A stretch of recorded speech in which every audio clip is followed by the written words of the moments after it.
परिचय। आप अपने पिताजी के साथ एटीएम सेंटर में हैं। आपने एटीएम मशीन की स्क्रीन पर एक संदेश देखा जिसमें लिखा था कि यह मशीन रुपयों को 1000 के गुणज में निकालती है। आपने अपने पिताजी से पूछा कि इस संदेश का क्या अर्थ है। उन्होंने बताया कि इसका अर्थ है कि वे 1000 या 2000 या 3000 रुपए ही निकाल सकते हैं। 1500, 2700 या 3800 रुपए नहीं निकाल सकते हैं। आप दुविधा के साथ घर लौटते हैं। आप गुणजों के बारे में और जानना चाहते हैं। इस पाठ में आप गुणनखंडों और गुणजों के बारे में विस्तार से जानेंगे। उद्देश्य। इस पाठ के अंत में आप निम्न करने में सक्षम हो जाएंगे: गुणनखंड और गुणज को परिभाषित करना, गुणनखंडों एवं गुणजों के बारे में कुछ रोचक तथ्यों को जानना, पूर्ण संख्याओं को परिभाषित करना, सह अभाज्य संख्याओं को परिभाषित करना, महत्तम समापवर्तक ज्ञात करना, लघुत्तम समापवर्त्य ज्ञात करना, सम एवं विषम संख्याओं को परिभाषित करना। गुणनखंड और गुणज। किसी संख्या का पूर्ण भाजक उस संख्या का एक गुणनखंड होता है। दूसरे शब्दों में, गुणनखंड वह संख्या है जो संख्या को पूर्ण रूप से विभाजित कर दे। उदाहरण के लिए, संख्याएं 1, 2, 5 सभी 10 के पूर्ण भाजक हैं, अर्थात 1, 2, 5, 10 के गुणनखंड हैं। इसी प्रकार 1, 2, 4 और 8 8 के पूर्ण भाजक हैं। इसलिए 1, 2, 4 और 8 8 के गुणनखंड हैं। आप देख सकते हैं कि किसी संख्या के गुणनखंड सदैव या तो संख्या से छोटे होते हैं या फिर संख्या के बराबर। संख्या 10 2 और 5 का गुणनफल है। यह 1 और 10 का भी गुणनफल है। इसलिए 10 1, 2, 5 और 10 का गुणज है। इसी प्रकार संख्या 8 1 और 8 या 2 और 4 का गुणनफल है। इसलिए 8 1, 2, 4 और 8 का गुणज है। इस तरह हम कह सकते हैं कि कोई संख्या अपने प्रत्येक गुणनखंड का गुणज होती है। किसी संख्या के गुणज सदैव उस संख्या से बड़े या उसके बराबर होते हैं। गुणनखंड एवं गुणज। आइए एक रोचक क्रियाकलाप की सहायता से गुणनखंडों एवं गुणजों को दोहराएं। 1. कुछ लकड़ी की 5 इकाई लंबाई वाली पट्टियां लें। 2. उन्हें एक के बाद एक करके जोड़ें, जैसा कि चित्र में दिखाया गया है। चित्र से यह स्पष्ट हो गया है कि 5, 10, 15, 20 और 25 5 के गुणज हैं। इनमें से प्रत्येक या तो 5 से बड़ी संख्या है या फिर 5 के बराबर। 5 संख्याओं 5, 10, 15, 20 और 25 का गुणनखंड है। 5 इनमें से प्रत्येक संख्या से या तो छोटा है या फिर उसके बराबर। गुणनखंड एवं गुणज के बारे में रोचक तथ्य। यहाँ गुणनखंड एवं गुणज के बारे में कुछ रोचक तथ्य हैं। 1.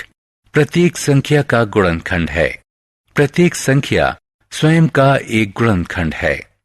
प्रत्येक संख्या का सबसे छोटा गुणनखंड 1 होता है और सबसे बड़ा गुणनखंड वह संख्या स्वयं होती है। किसी संख्या का प्रत्येक गुणनखंड उसका पूर्ण भाजक होता है।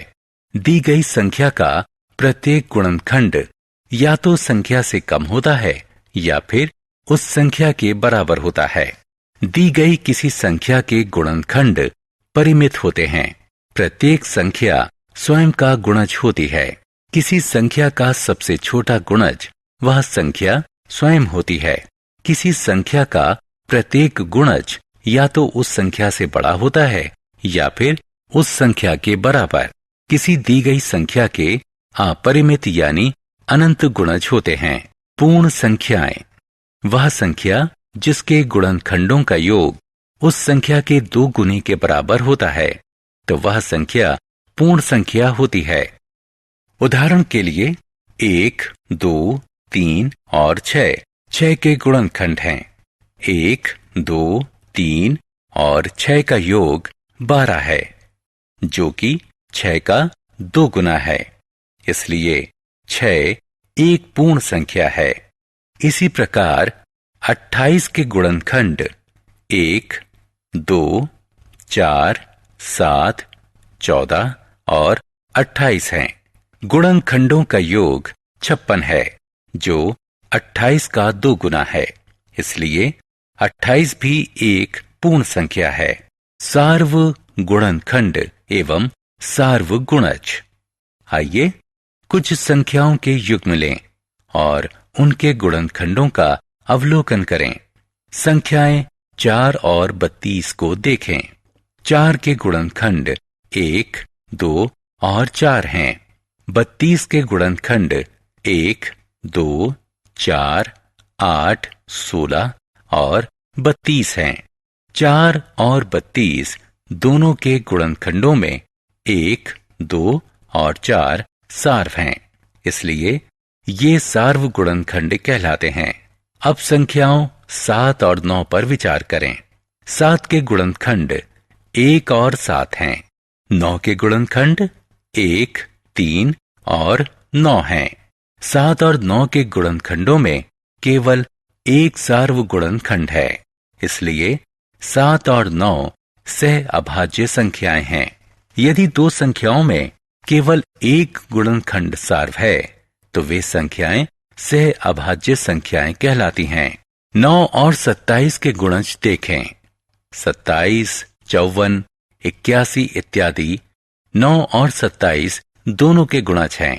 इसलिए 27, 54, 81 इत्यादि 9 और 27 के सार्व गुणनखंड हैं।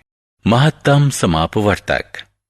अब जैसा कि आप सार्व गुणनखंडों के बारे में जानते हैं, आइए अब हम 2 संख्याओं का सबसे बड़ा सार्व गुणनखंड ज्ञात करें। मान लिया 2 संख्याएं 28 और 32 हैं। 28 के गुणनखंड 1, 2, 4, 7, 14 और 28 हैं। 32 के गुणनखंड 1, 2, 4, 8, 16 और 32 हैं। दोनों संख्याओं के सार्व गुणनखंड 1, 2 और 4 हैं। स्पष्ट है कि इन दोनों संख्याओं में सबसे बड़ा सार्व गुणनखंड 4 है। इसलिए दी गई 2 या अधिक संख्याओं का महत्तम समापवर्तक उन संख्याओं में सबसे बड़ा सार्व गुणनखंड होता है। इसे महत्तम सार्वभाजक भी कहा जाता है। लघुत्तम समापवर्त्य। 2 संख्याओं के उन सार्वगुणजों के बारे में स्मरण करें जो दोनों संख्याओं के गुणज थे। आइए अब हम उस जानकारी को 2 संख्याओं का लघुत्तम समापवर्त्य ज्ञात करने के लिए इस्तेमाल करें। मान लें 2 संख्याएं 12 और 18 हैं। 12 के गुणज 12, 24 और 36 और इसी तरह अन्य हैं।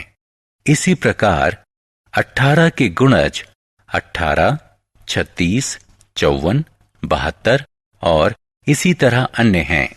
दोनों संख्याओं के सार्वगुणज 36, 72 और इसी तरह अन्य हैं, लेकिन इनमें से 36 सबसे छोटा है। इसलिए 12 और 36 का लघुत्तम समापवर्त्य 36 है। दी गई 2 या अधिक संख्याओं का लघुत्तम समापवर्त्य उन संख्याओं का सबसे छोटा सार्वगुणज होता है। सम एवं विषम संख्याएं। क्या आपने संख्याओं 2, 4, 6, 8, 10, 12 और इसी तरह अन्य में कोई प्रतिरूप देखा? आप पाएंगे कि इनमें से प्रत्येक संख्या 2 का गुणज है। वे संख्याएं जो 2 की गुणज हैं सम संख्याओं के रूप में जानी जाती हैं। शेष संख्याएं 1, 3, 5, 7, 9, 11 और इसी तरह अन्य विषम संख्याओं के रूप में जानी जाती हैं। सारांश। आइए हमने जो कुछ सीखा है उसे संक्षेप में दोहराएं। किसी संख्या का गुणनखंड उस संख्या का पूर्ण भाजक होता है। किसी संख्या का सबसे बड़ा गुणनखंड वह संख्या स्वयं होती है। किसी संख्या का गुणनखंड उस संख्या से छोटा या उसके बराबर होता है। किसी संख्या का सबसे छोटा गुणज वह संख्या स्वयं होती है। किसी संख्या का प्रत्येक गुणज उस संख्या के बराबर या उससे बड़ा होता है। यदि दो संख्याओं में केवल एक सार्वगुणनखंड होता है तो वे सह अभाज्य संख्याएं कहलाती हैं। वह संख्या जिसके गुणनखंडों का योग उस संख्या के 2 गुने के बराबर होता है तो वह संख्या पूर्ण संख्या होती है। दी गई 2 या अधिक संख्याओं का महत्तम समापवर्तक उन संख्याओं में सबसे बड़ा सार्वगुणनखंड होता है।